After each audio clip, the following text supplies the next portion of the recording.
কাতার বিশ্বকাপের প্রথম থেকে একদম প্রথম ম্যাচ থেকেই যে বিষয়টা নিয়ে এখনও বিতর্ক, প্রত্যেক ম্যাচেই কোনো না কোনো বিষয় নিয়ে কোনো না কোনো ঘটনা নিয়ে যে বিতর্ক, সেটা হচ্ছে রেফারিং এবং অবশ্যই ভার নিয়ে। সেই নিয়েই আজকে আমরা আলোচনা শুরু করব যে কাতার বিশ্বকাপে ভার কতটা ভারী হয়ে দাঁড়াচ্ছে। এবং আমাদের সঙ্গে এই আজকের আলোচনায় যোগ দিয়েছেন, আমাদের সঙ্গে রয়েছেন, আমার ডান দিকে রয়েছেন বিশিষ্ট ক্রীড়া সাংবাদিক, 31 বছর ধরে তার দীর্ঘ ক্রীড়া সাংবাদিকতার অভিজ্ঞতা। তিনি একাধিক বিশ্বকাপ, Commonwealth games, Olympics, Asian games cover করেছেন। সেই রতন চক্রবর্তী, রতনদা আপনাকে ফুটবলের বিশ্বযুদ্ধ অনুষ্ঠানে স্বাগত জানাই। এবং আমাদের সঙ্গে আরও একজন আজকে বিশেষ অতিথি রয়েছেন, যাকে আমরা বলি একদম, যদি আমরা একদম চলতি কথায় বলি, যে মাঠে ফুটবল ম্যাচে যার কথায় সবাই উঠতো বসতো, ময়দানের দিকপাল প্লেয়াররা পর্যন্ত ভয় পেতেন, সেই প্রাক্তন ফিফা রেফারি এবং প্রচুর ডার্বি ম্যাচ যিনি করিয়েছেন এবং আন্তর্জাতিক ম্যাচ করিয়েছেন, সেই প্রাক্তন ফিফা রেফারি চিত্তদাস মজুমদার। চিত্তদা, আপনাকে আমাদের এই ফুটবলের বিশ্বযুদ্ধ অনুষ্ঠানে স্বাগত জানাই। শুরু করব রতনদাকে দিয়েই। রতনদা যেহেতু একাধিক বিশ্বকাপ করেছে এবং দেখেছে, গত রাশিয়া বিশ্বকাপ করে এসছে, এবং গত 2018 রাশিয়া বিশ্বকাপ থেকেই কিন্তু ফুটবলের নতুন যেটা ফিফা ইনক্লুড করেছে বিশ্বকাপে, সেটা হচ্ছে ভার। এবং এই ভার নিয়ে কিন্তু এবারে কাতার বিশ্বকাপে কিন্তু প্রথম থেকেই একাধিক বিতর্ক হচ্ছে, অফসাইড হচ্ছে, একাধিক গোল বাতিল হয়েছে। অন্য কোনো বিশ্বকাপে এত, গ্রুপ লিগের ম্যাচেই এত গোল বাতিল অফসাইডের কারণে এবং এত বিতর্ক হয়েছে কিনা সাম্প্রতিক অতীতে আমার তো মনে পড়ছে না। আমি রতনদাকে দিয়ে শুরু করবো, যেহেতু চিত্তদাও রয়েছেন। রতনদা, এই যে ভার নিয়ে যে আলোচনা, যে কি বলবেন, যে এখনো অবধি প্রতি ম্যাচেই তো এই ভার নিয়ে একটা বিতর্ক হচ্ছে। এই যে সেমি অটোমেটিক অফসাইড সিস্টেমটা চালু করেছে, সেটা অত্যন্ত রেফারিদের পক্ষে যেমন ভালো, সেমনি কর্মকর্তা, ফুটবলার এবং সকলের ক্ষেত্রেই ভালো। প্রত্যেক জিনিসেরই বিজ্ঞানের যেমন ভালো দিকও আছে, খারাপ দিকও আছে। ভারেরও অফসাইড দেওয়া এবং নেওয়া নিয়ে প্রচুর বিতর্ক হচ্ছে। তো গ্রুপ লিগে 48টা ম্যাচে 120টা গোল হয়েছে টোটাল, এবং তার মধ্যে 9টা গোল অফসাইডের জন্য বাতিল হয়েছে।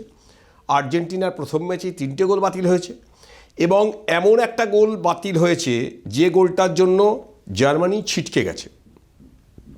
এটা একটা বড় দিক, বিতর্ক নিশ্চয়ই আছে ভার নিয়ে। রাশিয়ায় আমরা যখন বিশ্বকাপ করতে গেছিলাম তখন ভার প্রথম চালু হয়েছিল। তখন যতজন রেফারি ক্যামেরার সামনে থাকতেন, এবার তার চেয়েও বেড়েছে। কিন্তু আমার সঙ্গে চিত্তদা আছে, চিত্তদা অত্যন্ত বড় রেফারি। আমি চিত্তদার প্রচুর ম্যাচ খেলানো দেখেছি। অত্যন্ত কীভাবে বলবো, কালিনাকে লোকে বলে, অনেক মাঠের মধ্যে হেডমাস্টার ছিল চিত্তদা। তো চিত্তদা আরও ভালো বলতে পারবে ভার নিয়ে। কিন্তু আমার নিজের মনে হচ্ছে যে ভারের একটা ভালো দিকও আছে, খারাপ দিকও আছে। ক্যামেরা অ্যাঙ্গেল একটা বড় ফ্যাক্টর, এবং সেই ক্যামেরার অ্যাঙ্গেলটা কোন জায়গা থেকে দেখছে, ভার সঠিক কিনা, এটা নিয়েও কিন্তু আমার নিজের মনেই প্রশ্ন আছে। কিছু কিছু ক্ষেত্রে আমরা নিজেরাই, আমার যেটা মনে হয় সেটা হচ্ছে যে প্লেয়ারদের ডোপিং সিস্টেম বোঝানোর জন্য একটা সিস্টেম আছে, ক্লাস নেওয়া হয় যে এই ডোপিং হবে, এই ডোপিং হবে না, এই ওষুধগুলো খেলে ডোপিং হবে, এই ওষুধগুলো খেলে ডোপিং হবে না, এটা সমস্ত ফুটবলারদের বোঝানো হয়। এবং বেটিং সিস্টেমের ক্ষেত্রেও এটা করা হয়, যে এই সমস্ত ক্যামেরা নিয়ে নেওয়া হয়। আমার মনে হয় প্লেয়ারদের এই ভারের ব্যাপারটা, কারণ অনেক সময় মনে হচ্ছে যে এটা অফসাইড নয়, আমাদের মনে হচ্ছে, কিন্তু ভার বলে দিচ্ছে এটা অফসাইড, এই গোলটা বাতিল হচ্ছে। প্লেয়ারদের ঠিকমতো এটা করানো হয়েছে কিনা তা নিয়ে আমার মনে সন্দেহ আছে। যে প্রত্যেকটা টিমের বোঝানো উচিত অফসাইড প্রতিদিন বদল হচ্ছে, অফসাইডের নিয়ম প্রতিদিন বদল। ফুটবল এমন একটা খেলা যার প্রতিদিন নিয়ম বদল হয়, অফসাইড বদল হচ্ছে, নানা রকম নিয়ম নতুন আসছে। ঠিক আছে, এখন অদ্ভুতভাবে দেখা যাচ্ছে যে আমরা চিত্তদারা যখন খেলাতো, বা এর আগেও আমি ওয়ার্ল্ড কাপে দেখেছি যে 5 মিনিট 7 মিনিট এক্সট্রা টাইম দেওয়া হচ্ছে। এখন কোনো ম্যাচে 24 মিনিট এক্সট্রা টাইম দেওয়া হচ্ছে, 20 মিনিট এক্সট্রা টাইম দেওয়া হচ্ছে। স্টপেজ টাইম এত সুন্দর সিস্টেমে রাখা হয়েছে যে কেউ কোনো প্রশ্নও তুলতে পারছে না। ফলে ভার যেমন একদিক দিয়ে ভালো হচ্ছে, খারাপ হচ্ছে এই কারণেই বলছি, এমন অনেক গোল ভার বাতিল করেছে যা নিয়ে একটা দেশ তো অনেক কষ্ট করে 4 বছর ধরে প্লেয়ার তৈরি করে খেলতে আসে, সেই টিমটা একটা গোলের জন্য যদি বাতিল হয়ে যায়, সেটা নিয়ে তো প্রশ্ন উঠবেই। কিন্তু এটা আমার নিজের মনে হয় যে এটা গোলকিপারদের পক্ষে অনেক সুবিধা করে দিয়েছে, এবং রেফারিদের ক্ষমতা কিছুটা হলেও খর্ব হয়েছে মাঠের মধ্যে। কারণ রেফারিরা সোল জাজমেন্ট দিচ্ছে, কিছু কিছু জায়গায় সোল জাজমেন্ট দিয়ে দিচ্ছে, বলে দিচ্ছে যে এটা পেনাল্টি, যেমন রোনাল্ডোর পেনাল্টিটা নিয়ে আমার নিজেরই প্রশ্ন আছে, ক্রিশ্চিয়ানো রোনাল্ডোর পেনাল্টিটা নিয়ে সেটা নিয়ে আমারই প্রশ্ন আছে যে ওটা পেনাল্টি নয়। আবার অনেক ক্ষেত্রে আছে যেটা সঠিক সিদ্ধান্ত, এই যে আর্জেন্টিনা একটা গোল বলছে একটু হাতটা বেরিয়েছিল বলে অফসাইড দিয়েছে। তো আমার বক্তব্য হচ্ছে যে ভারটাকে আরও সূক্ষ্ম করা উচিত, আরও সূক্ষ্ম তো করা উচিত, তাই তো চিত্তদা? তো তোমার কি মনে হচ্ছে যে ভার রেফরিদের পক্ষে সুবিধাজনক করে দিয়েছে না রেফরিদের সমস্যায় ফেলছে? না, রেফারিদের প্রথমেই বলি রতনদা, তোমার কথাগুলো সত্যি যুক্তিযুক্ত কথা, দামি কথা বলেছ। যে ভার আনাতে রেফারিটা কিন্তু খুব সাহসের সাথে খেলাতে পারছে, কারণ পিছনে আমরা যারা রেফারিং করেছি সারা জীবনে আমরা খেলানোর পরে ভাবতাম পেপারে সাংবাদিক দাদারা কী লিখবে আর ক্লাব অফিসিয়ালরা কী বলে। অনেক সময় এখন যেমন আমাদের সময় ভারের ধারাকাছি কোনো চিহ্নই ছিল না, এখন ভারটা এমন হয়েছে যে ক্লাব অফিসিয়াল রেফারি নিজে স্যাটিসফ্যাকশন হবে ওই ডিসিশনটা দিয়েছিলাম ঠিক কি ভুল। আমার একটা মনে হয় যে ভার হওয়াতে রেফারির কিন্তু নিজের যে কনফিডেন্স, আমি এই ফর্মটা বাজিয়েছি এইটা কারেক্ট, এইটা ভাবতে একটু সময় লাগছে। এই কারণে বলছি, ইউরোপ কান্ট্রির রেফারি ফার্স্ট ম্যাচে পর্তুগাল ম্যাচে রোনাল্ডো যে পেনাল্টি আদায় করেছিল সে পেনাল্টিটা কিন্তু আমার একটু ডাউট আছে, এবং পরের দিন দেখলাম ফিফা অফিসিয়ালরা ওনারাও একটু অ্যানয়েড ব্যাপারটাতে। কিছু কিছু ইউরোপ কান্ট্রি রেফারিরা কিন্তু ভারকে সবসময় ডিপেন্ড করছে না, তারা নিজেদের পাওয়ারটা ইমপ্লিমেন্ট করছে মাঠে। কিন্তু সবচেয়ে বেশি যেটা মনে হচ্ছে আমার, অফসাইড ক্ষেত্রে অ্যাসিস্ট্যান্ট রেফারিরা কিন্তু এতভাবে বেরিয়ে যাচ্ছে প্লেয়াররা, অনেক সময় হয়তো নাও দেখতে পারে। যেমন ধরুন এখন অফসাইডে বলেছে চুল, মাথা, পায়ের পাতা, আর আপনি দেখবেন এতটা হাতের এইটুক পর্যন্ত, হ্যান্ড এইটুক পর্যন্ত ডালে মারছে, বাদ বাকি পুরোটাই বডির অংশে থাকছে। এটা কিন্তু অ্যাসিস্ট্যান্ট রেফারির পক্ষে দারুণ ডিফিকাল্ট। এবং এইমাত্র রতনদা যেটা বললেন, খেলার আগে রেফারিদের, কারণ এক বছর আগে যারা ফিফা প্যানেলে যায় রেফারিরা, এবছরে 129 জন রেফারিরা এই ফিফা ওয়ার্ল্ড কাপের জন্য এসছেন। তার মধ্যে 36 জন হচ্ছে রেফারি, 69 জন অ্যাসিস্ট্যান্ট রেফারি, তার মধ্যে 3টে মেয়ে দুদিকেই আছে, আর 24 জন হচ্ছে ভিডিও রেফারি, অ্যানালিসিস রেফারি রাখা হয়েছে। এই এক বছর কিন্তু এদের যেভাবে ক্লাস করানো হয়েছে, আমার মনে হয় সমস্ত প্লেয়ার যারা ওয়ার্ল্ড কাপ খেলতে আসবেন, দিনের পর দিন ফিফা যে রুল চেঞ্জ করছে তাদের একটু নলেজে আনা উচিত। তাহলে তারা বুঝতে পারবে আমি যখন বলটা রিসিভ করছি আমার শরীরে কোনো অংশ বেরিয়ে আছে কি নেই। একদম। এই যে ভারের ভয় আরেকটা জিনিস মেন হচ্ছে ভারের ভয়, এই যে গোল হচ্ছে কি হচ্ছে না। এই যে জাপান জার্মানি ম্যাচের যে গোলটা নিয়ে এত ডিসপুট হয়েছে, আর বলের একটা সার্কামস্টেন্স আছে 27 থেকে 28 ইঞ্চি, আপনাকে দেখতে হবে বলটা পুরো লাইনটা, এখন বলে এক অংশ যদি লেগে থাকে তাহলেও কিন্তু বলটা বাইরে যাবে না। জাপান যে বলটা রিসিভ করেছে বলটা কিন্তু অন দ্য লাইন ছিল, একদম দাঁড়িয়ে একদম মাপকাঠি দেখবেন, একটা সাইড থেকে দেখা যাচ্ছে ভার থেকে বোঝা যাচ্ছে বলটা বেরিয়ে গেছে, একটা জায়গার থেকে মনে হচ্ছে বল লেগে আছে। সেক্ষেত্রে আমার মনে হয় এরপরে নিশ্চয়ই ফিফা ভাববেন আরও যাতে ক্যামেরা ওই লাইনে রাখা যায়, যাতে আরও ভালো প্রমিনেন্ট দেখা যায়। ওই সাইড থেকে যেটা আমরা দেখছি, রতনদা তুমি দেখেছো, তাতে মনে হচ্ছে কিন্তু বলটা বেরিয়ে গেছে, কিন্তু এই সাইড থেকে দেখে মনে হচ্ছে বলটা দাগে লেগে আছে। ভার আমার খুব এসেন্সিয়াল রেফারিদের পক্ষে বলো। আমার মনে হয়, এটা মাই পার্সোনাল ভিউ, রেফারিরা যদি ইচ্ছা করে এইটা করবে, কোনটা অ্যাডভান্টেজ দেবে কি দেবে না, কিন্তু সেই রেফারি কিন্তু ভাববে আমি কি দেবো কি দেবো না, কারণ ভার বলে দেবেন এটা ভুল করেছে। আর একটা মেন এখন যিনি দেখবেন খেলা চলাকালীন রেফারিরা একটা ওয়াচে দেখবেন, যে ওয়াচটা পড়ছে রেফারিরা, সেই ওয়াচটার দাম আছে 4 লাখ টাকা দাম, এবং সেই ওয়াচটার ভিতরে বলের সাথে যে চিপ আর ভিডিও অ্যানালাইসিস রেফারির কাছে যে চিপটা রয়েছে তার সাথে কিন্তু কানেক্ট করা রয়েছে। যখন সেই ম্যাচটা নামছে পুরো তথ্যটা ওর ঘড়িতে থাকছে, ওকে কিন্তু ভার ওখান থেকে বলে দিচ্ছে। তার মানে কি ভার বলছে বলে ইমপ্লিমেন্টটা করছে, কিন্তু ওর নিজের ইচ্ছা থাকলে আমি এই ফলটা দেবো কি দেবো না এটা ভাবতে হচ্ছে। তোমার কি মনে হয় যে রেফারিদের ক্ষমতা কমে গেল?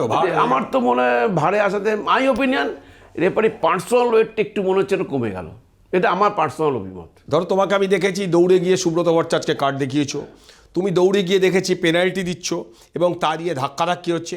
এখন ভার এসে যাওয়ায় রেফারিরা যেমন সুবিধা পেল, আবার রেফারিদের যে দাদাগিরি মাঠের মধ্যে রেফারি সেটা কমে গেল এবং ভারের উপর নির্ভর করতে হচ্ছে। হ্যাঁ, ভারের উপর ডিপেন্ড করতে, কারণ এখন তো ফিফা বলেই দিয়েছে তুমি যেটা দেবে তুমি ভারকে ফলো করো, দেখে সঙ্গে সঙ্গে রেফারি দৌড়ে যাচ্ছে। আর সবচেয়ে একটা জিনিস এই ভার করাতে আমার মনে হয় খেলার রিদিমটা মনে হচ্ছে কমে যাচ্ছে। আচ্ছা, যে রেফারি Slow হয়ে যাচ্ছে, স্লো হয়ে যাচ্ছে ম্যাচটা। তুমি একটা টেম্পারামেন্ট, তুমি একটা বড় কোচ, তুমি একটা মুভমেন্ট রেডি করে দেখেছো এইখান দিয়ে খেলবো, ফট করে স্টপ করে দিলে সে মুভমেন্টটা ভেঙে গেল। এটা আমার মনে হয়েছে, এটা আমার পার্সোনাল ভিউ।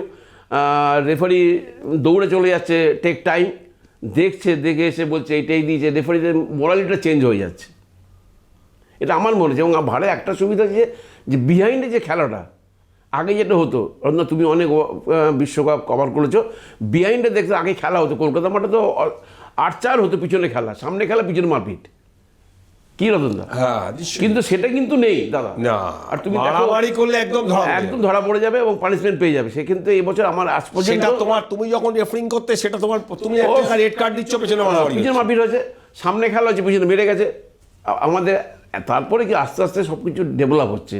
ওয়াকি টকি দিয়েছে, অ্যাক্সিডেন্ট নেপারে আমাদের সময় ছিল না, এখন অ্যাক্সিডেন্ট নেপারে ওয়াকি টকি দেওয়া আছে, ওরা বলে দিচ্ছে এই ওইটা কিন্তু পিছন দিয়ে মেরেছে। আগে তো বড় প্লেয়াররা, আমি কাউকে ছোটো করছি, সামনে খেলা পিছনে মেরে দিত, আমাদের পক্ষে বোঝা অসুবিধা ছিল। হয়তো সামনে হাঁটু তুলতো, হাঁটু তুলে পিছনে মেরে দিত যখন বলটা আসতো উঠে। তার আগেও আমি শুনেছি এরকম অনেক বড় প্লেয়ার, গোলকিপার অমুক প্লেয়ার মুখে থুতু দিয়ে দিয়েছে, ইরিট করে দিয়েছে। আমি এগুলো দেখেছি মাঠে, আমরা খেলা দেখতে গিয়ে। কিন্তু ভালো এইগুলো হলে একটা সুবিধা যেমন হচ্ছে, অসুবিধা হচ্ছে এই রেফারি নিজের পাওয়ারটা ইমপ্লিমেন্ট করতে একটু দ্বিধাবোধ করছে। আমি দুজনকেই জিজ্ঞাসা করবো ঠিক এই জায়গাটায় দাঁড়িয়ে, ঠিক এই প্রসঙ্গটাতেই, এই যে এত টেকনোলজি নির্ভর হয়ে যাচ্ছে ফুটবল, তাতে কি কোথাও ফুটবলের সৌন্দর্যটা কি কোথাও নষ্ট হচ্ছে, কোথাও কি একটু ক্ষুণ্ণ হচ্ছে? তো একটা হচ্ছে যে আমি একটা অন্যভাবে গোল করলাম, সেই গোলটাতেই ফলাফল হয়ে গেল, এটা কোনো মতেই মেনে নেওয়া যায় না। এবং সবথেকে বড় কথা হচ্ছে রেফারিদের যে ভুল, এটা তো আম্পায়ারদের ক্ষেত্রেও ক্রিকেটে সেকেন্ডবার দেখা হয়, সেই সুযোগটা ফিফা করে দিয়েছে, এটা ফুটবলের স্বার্থে খুবই ভালো।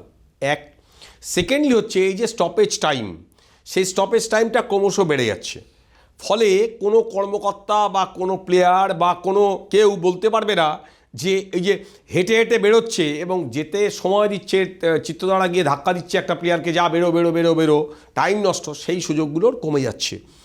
ফলে পরে যে এক্সট্রা টাইমটা, এটা খেলার সুযোগ পাচ্ছে। তুমি একটা এতদিন ধরে প্র্যাকটিস করেছো, এত প্লেয়ার এনেছো, এত সুন্দর একটা টিম তৈরি করেছো, এত বিজ্ঞানভিত্তিক কাজকর্ম করেছো, 4 বছর পরে তুমি তোমার জীবনের সেরাটা দিতে আসছো, সেখানে মাত্র একটা গোলের জন্য বা একটা টাইমের জন্য খেলতেই পারলাম না। মাত্র চিত্রধারা যখন 5 মিনিট দিত গ্যালারি থেকে, তখন লেখা হতো যে আমরাই লিখতাম যে 5 মিনিট দিচ্ছে। এখন তো অবাক হয়ে যাচ্ছি যে 15 মিনিট, 16 মিনিট, 18 মিনিট ম্যাচে টাইম দিচ্ছে। এবং মানে সময় চুরিটা ফুটবলের একটা অঙ্গ ছিল, সেই সময় চুরিটা কিন্তু বন্ধ হয়ে গেছে ভারের জন্য। ভার অবশ্যই দরকার। এবং সবথেকে আরও যেটা ইম্পর্টেন্ট, সেটা হচ্ছে কেউ বলতে পারবে না যে আমি অন্যায় গোল করেছি। এই যে মারাদোনার হ্যান্ডস অফ গড, যে হাত দিয়ে গোলটা করলো, ভার থাকলে এই গোলটা হতো না, 100 বার না। তাহলে যারা ডিপ্রাইভ হচ্ছে, যারা গোলটা পাচ্ছে না, তাদের মনে কষ্ট হচ্ছে। এবং ভার যদি না থাকতো অনেক গোল হয়ে যেত। এই চিত্রদ্বারা এমন সব গোল দিয়ে দিয়েছে, আমরা মাঠের বাইরে থেকে লিখেছি যখন সমালোচনা করেছি। এখন আমার মনে হয় যে চিত্রদাদের কোনো দোষ ছিল না, কারণ তারা বুঝতেই পারেনি। এবং লাইন্স চিত্রদা এটা বললো, আমি এটার সাথে একমত, যে লাইন্সম্যানের পক্ষে বোঝা সম্ভব নয়, হাতটা একটু বেরিয়ে গেছে। কত দ্রুত একটা লাইন্সম্যান, মানে আলোর গতিতে তো আর ছুটতে পারে না, একদম। তার একটা নিজস্ব দৌড়ের একটা রিদিম আছে, যে এই পর্যন্ত দৌড়বে, ওই পর্যন্ত দৌড়বে না। তারপরে যেটা হচ্ছে, চিত্রধারা আরও ভালো বলতে পারবে, সেটা হচ্ছে রেফারি একটা অংশের পার্টের লাইন্সম্যানের অংশটা দেখে বরাবর, আজকে নয়, এটা বরাবরই চিরকালই। সেইটা কিন্তু এখন ক্যামেরা বন্দি হয়ে যাচ্ছে, তুমি কাউকে মেরে পার পাবে না। এবং একটা জিনিস ভাবতে হবে, এবার কিন্তু লাল কার্ড হলুদ কার্ড কম হচ্ছে, কারণ ভয় পাচ্ছে যে ভার যা করছে।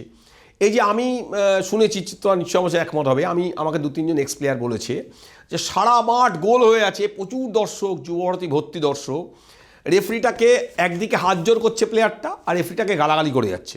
রেফারি যেই কার্ড দিচ্ছে, রেফারিকে ইট মারছে।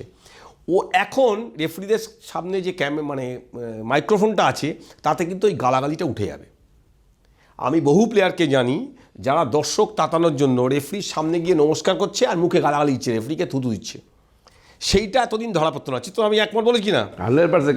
এবং এখন তুমি থুতু দিলে, এখন গালাগালি দিলে সঙ্গে সঙ্গে, এবং শুধু তাই নয়, রিজার্ভ বেঞ্চে যদি কোনো কোচ রেফরিকে গালাগালি দেয় সেটাও রেফরির গায়ে চলে আসছে। এবং এই ব্যাপারটা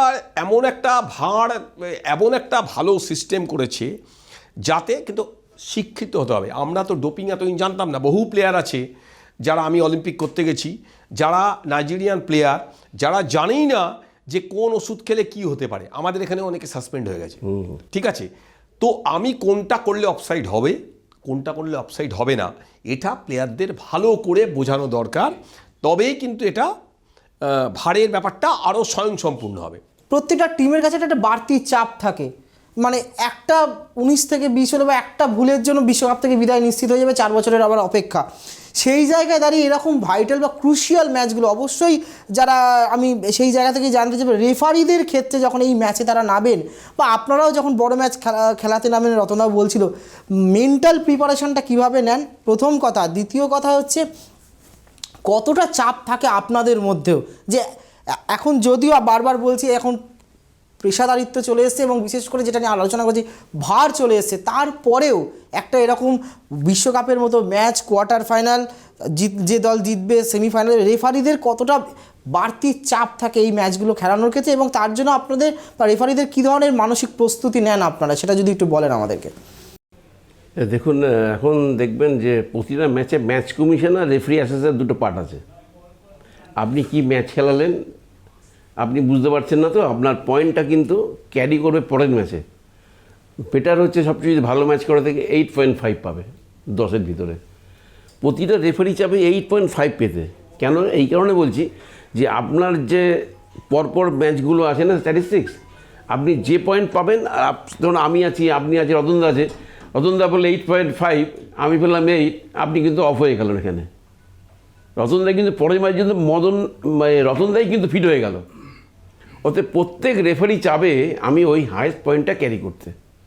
ও যখন জেনে গেল যে প্যানেলে নিশ্চয়ই এতদিন কোয়ার্টার ফাইনাল যারা খেলাবে নিশ্চয়ই ফিফা জানিয়ে দিয়েছে, যারা খেলতে হবে তো নাও হতে পারে, যারা রিজার্ভে তারাও খেলতে পারে।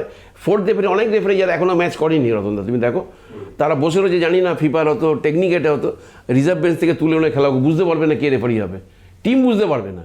কিন্তু যে রেফারি করবে সে কিন্তু ইনফর্ম হবে। যে ফোর্থ অফিসিয়াল বসে সে কিন্তু রেফারি, অ্যাসিস্ট্যান্ট রেফারি আলাদা। যে ফোর্থ অফিসিয়াল যিনি বসবে সে কিন্তু রিয়েল একজন অরিজিনাল রেফারি। কে ম্যাচ খেলাবে কিছু বুঝতে পারবে, কিন্তু ওই ফোর্থ অফিসিয়াল যিনি বসে আছেন তারও কিন্তু মার্ক আছে একটা। ওই মার্কের উপর ডিপেন্ড করবে ম্যাচ কমিশনের রিপোর্ট, রেফারিসের রিপোর্টের উপর ডিপেন্ড করবে কোন রেফারি ওই কোয়ার্টার ফাইনাল থেকে, কোয়ার্টার ফাইনাল কারা খেলাবে, সেমিফাইনালকে খেলাবে, ফাইনালকে খেলাবে, এর জন্য কিন্তু ফিফা রেফারিজ বোর্ড আছে, ওরা ঠিক করে দেবে। এবং যে রেফারি পাবে নিশ্চয়ই জেনে গেছে, তারা আলাদা প্রিপারেশন অল টাইম করে নেবে। নিজেকে তো ফিট রাখতে 100% ফিট রাখতেই হবে, শারীরিক, মেন্টালি সব দিকে। এবং ওদের আমি যা শুনেছি ওদের ফ্যামিলির সাথে ডিজাস্ট করে দেয় ওই সময়। পুরো মেন্টালটা মাঠে তুমি রাখো। এবং এবছর কলিনা যিনি আছেন ওয়ার্ল্ডের আমার মনে হয় সেরা রেফারি ছিলেন একটা টাইমে, উনি রেফারির দায়িত্বে আছেন। উনি তো খুব স্ট্রিক্ট প্রিন্সিপালের লোক, এবং উনি বোধহয় কাউকে স্পেয়ার করেন না। খেলার পরে একটা পোস্টমর্টম হয়, উনি কাউকে স্পেয়ার করেন না কাউকে। কত সমস্ত রেফারি ভার আছে, তাও কিন্তু ভয় আছে। একটা জিনিস আমি জানতে চাইছি যে তুমি যখন ডার্বি খেলাতে নামতে, দুদিকে দুজন টপ স্টার প্লেয়ার আছে, ধরো এখানে যেমন মেসি আছে, রোনাল্ডো আছে, নেইমার আছে, তাদের কি রেফারিদের আলাদা নজর রাখতে হয়, আলাদা ট্রিটমেন্ট দিতে হয়? এক। সেকেন্ডলি হচ্ছে যে প্লেয়ারগুলো মারকুটে, তাদের কি তোমরা আগে থেকে ভেবে নাও এই প্লেয়ারগুলো মারকুটে, মানে আগের ম্যাচগুলো দেখে ভেবে রাখো যে এই ছেলেটা মারতে পারে এবং একে আমার নজরে রাখতে হবে, ফাউল করার টেন্ডেন্সি থাকবে, এইটা কি? হ্যাঁ, এটা তো তুমি ঠিক কথা বলেছো। আমি তো ব্যক্তিগত মত, আমরা যখন ডার্বি ম্যাচ খেলেছি, বড় ম্যাচ খেলেছি, আমরা দেখতে বড় ক্লাবে কে মারে, দুটো বড় ক্লাবের নাম বলছেন, দুটো বড় প্লেয়ার, টলওয়ার্ড বড় প্লেয়ার ছিল, পিছনে প্রচণ্ড মারতো। আমরা আগেই নজর রাখতাম ওকে, এবং অ্যাসিস্ট্যান্ট রেফারি যে থাকতো ওকে বলতাম বাবু তুই ওকে খেয়াল রাখবি। আর ধরুন স্কিলফুল প্লেয়ার, আমাদের ভারতবর্ষের স্কিলফুলগুলো, আমি কিষাণুকে সবার আগে রাখি। কিষাণু থেকে সবাইকে বলতো, এবং কিষাণু মাঠে নেমে একটা কথাই বলতো, দাদা তুমি আমার পিছন ট্যাকেলটা দেখো। কেন ফিবে এমনি বলতো স্কিলফুল প্লেয়ারকে সবসময় গাইড দিতে। তা আমরা চেষ্টা করতাম যারা স্কিলফুল, যাদের ইনজুরিটা বেশি আছে তাদের সেফ সাইড করার জন্য রেফারি কিন্তু দায়িত্ব আছে। আর যারা মেরে খেলো তাদেরও দায়িত্ব, রেফারিকে দেখার দায়িত্ব রেফারিদের আছে। কারণ আগেই বললাম আমাদের সঙ্গে ভার ছিল না, সামনে খেলা তো পিছনে মেরে দিত, বুঝতে পারতাম না।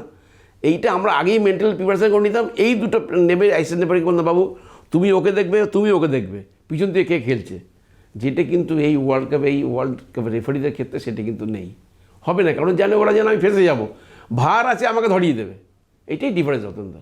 মানে আমি বলতে চাইছি যে পড়াশুনো করে, আমরা যেমন একটা ফুটবল ম্যাচ করতে যাওয়ার আগে পড়াশুনো করে যাই, বা কোনো একটা বড় টুর্নামেন্ট কভার করার আগে ভাষা শিখে যাই, নতুন রাশিয়ান ভাষা শিখে গেলাম রাশিয়া যাওয়ার সময়, ব্রাজিল যাওয়ার সময় পর্তুগিজ শিখে গেলাম, সেরকম তোমাদের কি ভাবতে হয় যে এই ম্যাচটা নাবজি এবং এই ম্যাচটা এই স্টার প্লেয়ার আছে, এইগুলো নজর রাখতে হবে? এটা তো একটা নিশ্চয়ই ভেবে চিন্তে না, এটা আমাদের প্রিপারেশন, প্রি ম্যাচ যেরকম ডিসকাশন করে আমরা সেটা একটা নিজেরা করে নিই যে এইটা করলে ভালো হবে। ধরো মনে করো আমরা যে কোনো বড় সিনিয়র রেফারির কাছে গিয়ে জিজ্ঞেস করুন, দাদা আপনি তো বড় ম্যাচ খেলেছেন, আপনার কী প্রিপারেশন, আপনি কী গাইডলাইন দিতে চান, এগুলো আমরা ডিসকাস করে নিই।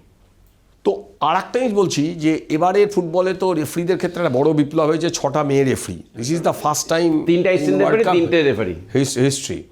এবং কাতারে মেয়েদের হাফ প্যান্ট পরে বেরোনো বারণ, তার সত্ত্বেও কিন্তু ফিফা একটা বিপ্লব ঘটিয়ে দিয়েছে যে হাফ প্যান্ট পরা মেয়ে রেফারিরা রেফারিং করিয়েছে। এটা নিয়ে তোমার মেয়েদের রেফারি, তো আমাদের কলকাতাতেও প্রচুর মেয়ে রেফারি আছে, তো তোমার কি মনে হয় যে মেয়েদের রেফারিংয়ে আনাটা এই ছেলেদের ফুটবলে কতটা যুক্তিযুক্ত?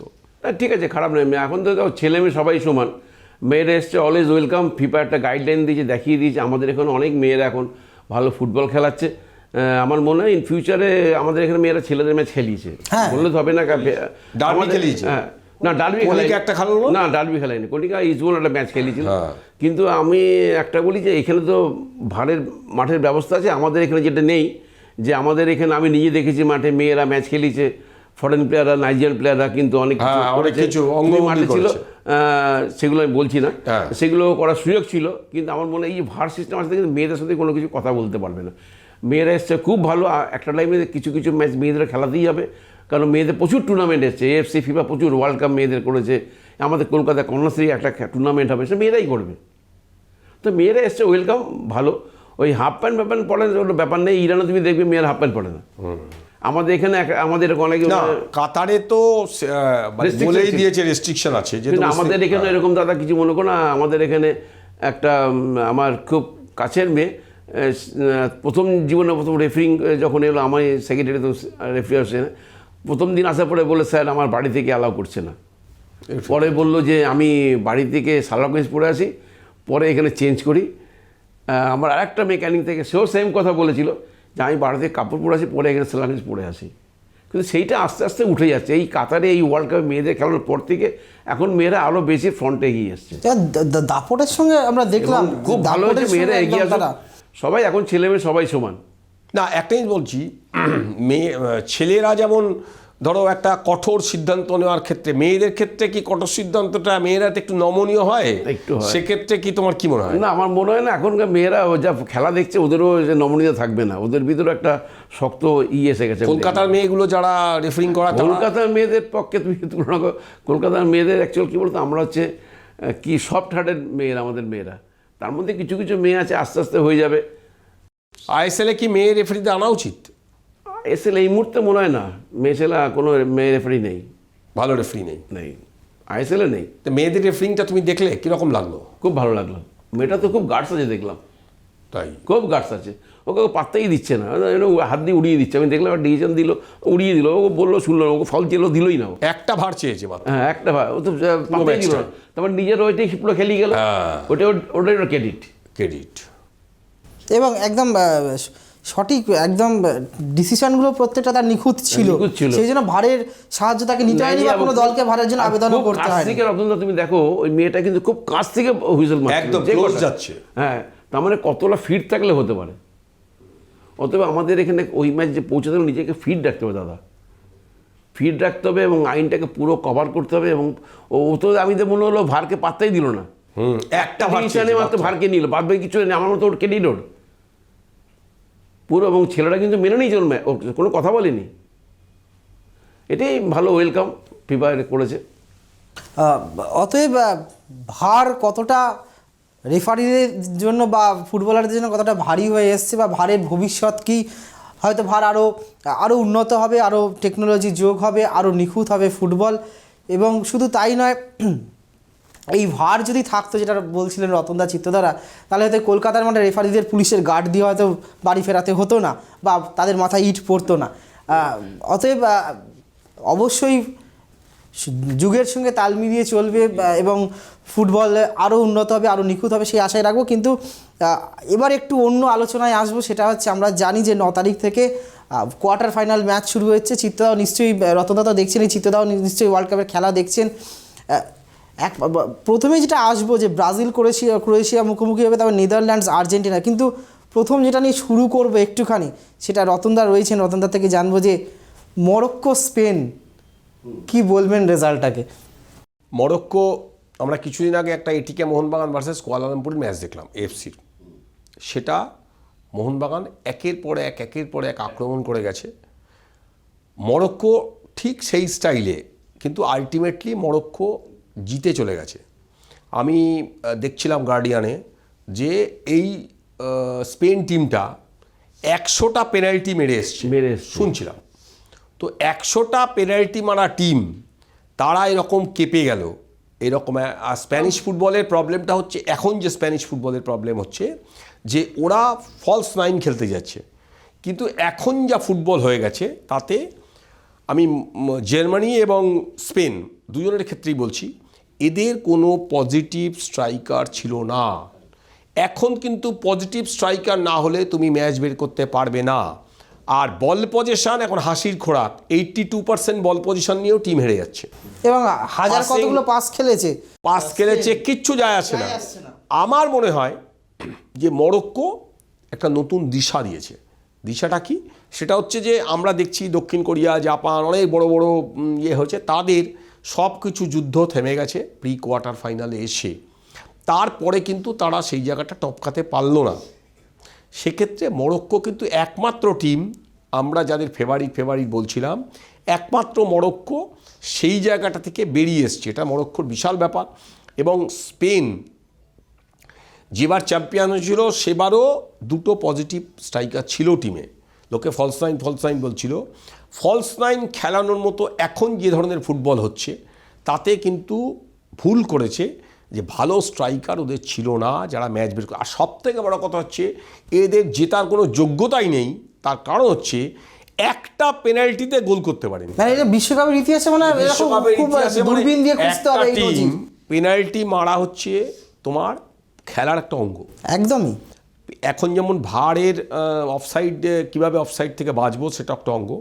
পেনাল্টি কিন্তু পার্ট অফ দ্য গেম। তোমাকে যে কোনো সময় পেনাল্টি মারতে হতে পারে। বড় বড় প্লেয়ার পেনাল্টি মিস করেছে। আমার কাছে অবাক লাগছে, স্পেনের মতো লালিগায় খেলা সব টপ প্লেয়ার, তারা সব কটা পেনাল্টি মিস করছে, গোলকিপারের হাতে মারছে। আমি গোলকিপারটাকে অবশ্যই কৃতিত্ব দেবো। হ্যাঁ, অবশ্যই কৃতিত্ব দেব যে কোনো গোলকিপার বা বার পোস্টের নিচে দাঁড়িয়ে, এবং তার অঙ্গভঙ্গি দেখছিলাম আমি, রেফারি বারবার তাকে সতর্ক করছিল, তা সত্ত্বেও তার অঙ্গভঙ্গিতে প্লেয়ারটা কেঁপে গেছে। সুতরাং স্পেন যে বিদায় নিয়েছে, অবাক নই আমি। আজকেই আমি মোহনবাগান কোচ ফেরান্দো বার্সেলোনায় খেলে এসছে, তার সাথেই কথা বলছিলাম। তা আমি জিজ্ঞেস করলাম যে তোমার টিমে, তোমার দেশের টিম এই অবস্থা কেন? পেনাল্টি মারাটা শিখলো না, পার্ট অফ দ্য গেম। বলছে আমি বুঝতে পারছি না যে কেন এরকম হলো। সারা বিশ্বই বুঝতে পারছে না যে স্পেন যে 7 গোল দিয়ে শুরু করলো, তার এখানে, যেমন আমি আবার বলছি, পর্তুগাল 6 গোল দিয়েছে, কিন্তু তা সত্ত্বেও আমি পর্তুগালকে এগিয়ে রাখছি না। কারণ নক আউটে এনিবডিজ ম্যাচ, নক আউটে যদি পেনাল্টিতে নিয়ে যাওয়া যায় তাহলে কিন্তু, হ্যাঁ, তো মরক্কো কিন্তু ছোট করে দেখার দল নয়। ওরা একটা স্ট্র্যাটেজি ধরে খেলছে, এবং ধরে খেলে ওরা কিন্তু পর্তুগালের খেলাটা দেখে নিয়েছে। এবং র্যামোস বলে যে ছেলেটা, কিন্তু আমি পর্তুগালের কৃতিত্ব দেবো এই কারণে, CR7কে বসিয়ে রেখে ভাবা যায় না যে 72 মিনিটের রিপ্লেসে নামছে রোনাল্ডো। আমি অবাক হব না মরক্কোর এগেনস্টে ক্রিশ্চিয়ানো শুরু করলে। এটা কোচের স্ট্র্যাটেজি হতে পারে। কোচ হয়তো দেখে নিয়েছে সুইজারল্যান্ড টিমটা কিছু নেই, আমরা একে মেরে দিতে পারবো। ফলে ওর রসদ, বয়স হয়েছে, তো ক্রিশ্চিয়ানো রোনাল্ডোর বয়স হয়েছে, বিরাট প্লেয়ার, বিশাল প্লেয়ার, কোনো গল্প হবে না। মানে ব্যালেন্ডিওর, মেসি, রোনাল্ডোর লড়াইতেই ব্যালেন্ডিওর চলে একদম। তো সেই রোনাল্ডোকে আমার ধারণা ওর ব্যাটারির ফুয়েলটা, এবং আমরা জানি, আমরা এতদিন ধরে ফুটবল সাংবাদিকতা দেখেছি, যে প্লেয়ারকে বসিয়ে দেওয়া হয় তার মধ্যে অদ্ভুত একটা জেদ তৈরি হয়। সে কিন্তু সেই জেদটা মরক্কোর উপর চালাবে কিনা সেটা তো সময় বলবে, আমরা অপেক্ষা করে থাকবো। আমি একদম এই জায়গা থেকে চিত্তদাকে জিজ্ঞেস করবো, চিত্তদা স্পেনকে হারিয়ে দিল মরক্কো, অবশ্যই বিশ্ব ফুটবলে খুব একটা ইতিবাচক দিক, নতুন দেশ একটা ইয়ে করছে, এটা কি আদৌ কি আপনি দুর্ঘটনা অঘটন বলবেন? না অঘটন, খেলে জিতে গেছে। আবার পেনাল্টি একটা স্পেনের মতো টিম যদি পরপর সব পেনাল্টি মিস করতে থাকে তাহলে খেলার কী বলবে? তুই পেনাল্টি 100 পেনাল্টি প্র্যাকটিস করে এসছে মাঠে, তারপরে এই টিমের কাছে হারবে? গোলকিপার সমস্ত আমি দেখলাম পেনাল্টি রতনদা, তুমি দেখবে গোলকিপার আগে থেকে না ফলো করে হচ্ছে পাটাকে, এবং অদ্ভুতভাবে হাত পা এমনভাবে নাড়াচ্ছে, যেটা করে, যেটা সবাই করে, তুমি অপোনেন্টকে গুলিয়ে দেওয়ার জন্য, নার্ভাস করার জন্য, নার্ভাস করতে হবে, এবং নর্মাল ওদিকেই মারছে। 3টে মারলো, সে 3টেই কিন্তু গোলকিপার কিন্তু খুব হেভি কঠিন ধরেনি কিন্তু না। তার চেয়েও বড় কথা হচ্ছে যে তোমার প্লেয়াররা গোল মারতে, একটা পেনাল্টি আমরা দেখছি গোলকিপারকে উল্টো দিকে ফেলে মারছে, গোল করছে, ওরা একই দিকে বল মারছে, আমি তো অবাক হয়ে যাচ্ছি যে তুমি যে কোচ, তার তো মাথায় থাকা উচিত যে অপোনেন্ট গোলকিপারটা যখন চলবে, অপোনেন্ট গোলকিপারটা যখন খেলবে কোন দিকে মারা উচিত। তুমি ওরা রেফারিকে একবার বলেছে, পর্তুগাল অফিসে গিয়ে বলে আসলো, হ্যাঁ গিয়ে বললো কোচ আমাদের রেফারি গিয়ে আবার ওকে বললো অ্যাকচুয়ালি কী করছে, ও তো খালি মুভমেন্টটা করছে, একবার লাইন থেকে বেরিয়ে যাচ্ছে, ও তো ওকে বলে দিচ্ছে ভারে যে ও লাইন থেকে বেরিয়ে গেছে, গোল লাইন থেকে, আবার ওখানে গেল, দেখলে তো একটা ঘটনা। কিন্তু রেফারি যেই বলে চলে গেল, ও কিন্তু নর্মালি ঠিক ডান দিকে দেখে নিল, আর ও ঠিক ডান দিকেই মারলো। আমি বুঝি না এরা ওয়ার্ল্ড কাপ প্লেয়ার, এরা কী করে ওই পেনাল্টি একই দিকে মারছে কন্টিনিউ। আমাদের একদম সময় কম, আমি একদম মানে কোয়ার্টার ফাইনালে যে 4টে ম্যাচ রয়েছে আমাদের আমরা আলোচনা করব, আবারও সময় রয়েছে, কিন্তু একদম যে আলোচনাটা দিয়ে শেষ করব, কোয়ার্টার ফাইনালের অন্যতম মেগা ম্যাচ ইংল্যান্ড ফ্রান্স, কি হতে পারে? রতনদা, চিত্তদা দুজনের থেকেই মতামত নিয়ে আজকে অনুষ্ঠান শেষ করবো। রতনদার থেকে প্রথমে জানতে চাই। এনিবডিজ ম্যাচ, কারেক্ট, যে কেউ জিততে পারে ওয়ার্ল্ড কাপে, কেউ বলতে হবে না যে ইংল্যান্ড ডাইরেক্ট ফুটবল খেলছে, হ্যারিকেনের মতো প্লেয়ার আছে, আর ফ্রান্সে এমবাপের মতো প্লেয়ার আছে, ফলে ম্যাচটা কঠিন হবে, 50-50 ম্যাচ, এবং এনিবডিজ ম্যাচ, যে কেউ জিততে পারে। আমি ব্রাজিল আর্জেন্টিনাকেও কিন্তু এগিয়ে রাখছি না, ব্রাজিল আর্জেন্টিনার পক্ষেও টাফ হবে, বিশেষ করে নেদারল্যান্ডস যে ফুটবলটা খেলছে এবং ক্রোয়েশিয়া। তা আমি একদম চিত্তদাকে দিয়ে বলবো, চিত্তদা একটা সম্ভাবনা তৈরি হচ্ছে, আপনার কি মনে হয় যে ব্রাজিল আর্জেন্টিনা সেমিফাইনালে মুখোমুখি হতে পারে? না, সেভাবে কিছু বলা যাবে না, ওয়ার্ল্ড কাপে এইভাবে কিছু বলা যাবে না। এরপরে দেখা গেছে মেসি অনেক ভালো খেলেছে, ওই দেখা গেল ওই ম্যাচটাই ফ্লপ হয়ে গেল। আজ নেইমার যে ওই ফর্মে ফিরে আসবে ব্রাজিলে, কেউ ভাবতে পেরেছিল কি দাদা? তাই তো, সে অত ইঞ্জুরি নিয়ে এসে কি ফর্মে খেলে গেল ম্যাচটাতে, এটা দিনের উপর ডিপেন্ড করে। হ্যাঁ, অতএব কিছু বলা যাচ্ছে না কোয়ার্টার ফাইনালে কোন দল কি বাজিমাত করবে এবং কারা সেমিফাইনালে পৌঁছবে। আমাদের দিগ্গজ যারা ছিলেন তারাও কিন্তু বলতে পারছে না, স্বয়ং ফুটবল ঈশ্বরম নয় বলতে পারবেন না যে কোয়ার্টার ফাইনালে কী ম্যাচ হবে, কেননা কাতার বিশ্বকাপে যেভাবে চমক এবং অঘটন ঘটছে, আমরা কেউই বলতে পারছি না যে কোন 4টে দল সেমিফাইনালে পৌঁছবে। কিন্তু আমাদের সময় খুব কম, আমাদের অনুষ্ঠান এখানেই শেষ করতে হচ্ছে। আজকের মতো ফুটবলের বিশ্বযুদ্ধ এখানেই শেষ করছি। চোখ রাখুন ট্রাইব টিভির পর্দায়।